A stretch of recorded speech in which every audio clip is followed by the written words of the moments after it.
I'm Alan Adcock. I'm the owner of ASC Group here in Atlanta, Georgia. Welcome to Cyber Sentinel. In this video series, we've been talking about the three pillars of cybersecurity. And in this video, we're going to focus on process. This one is a little out there in that most small to mid-sized businesses need the most amount of work on their cybersecurity process. And to help us think about process, we need a framework. The framework that we're going to talk about today is called NIST 800.53. So what this is a set of security controls that came about about 10 years ago, and it forms the basis for most of your compliance requirements across different industries. Different industries will focus on different pieces of the NIST framework, but the NIST framework is kind of the key central piece to all of this.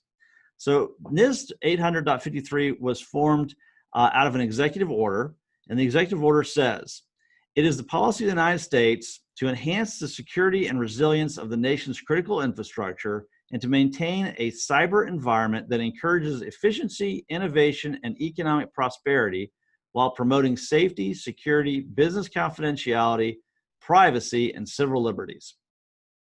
That is a lot to unpack, but NIST is a lot to unpack. This is a framework that includes 5 core functions.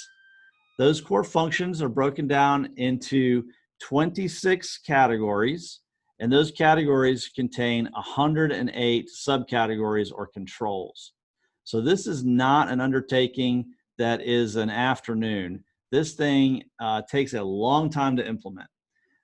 When you look at other frameworks or other regulatory requirements, they all roll up into some subcomponents of the NIST overall framework. If you're a government agency, you are all over NIST 853 because it's mandated for you.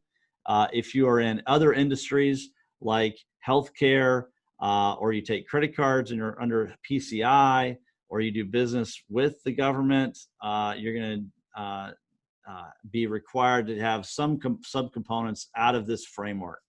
So the process is driven by these frameworks, and you have to go through and document how you are addressing these various controls out of the framework in your organization to really hone in on your cybersecurity processes. We'll talk more about this in future videos, but that's kind of the intro to process. If you liked the information that we presented in this video, please find us on social media at #CyberSentinel, or you can find us on our website, www.ascgrp.com. Thank you much.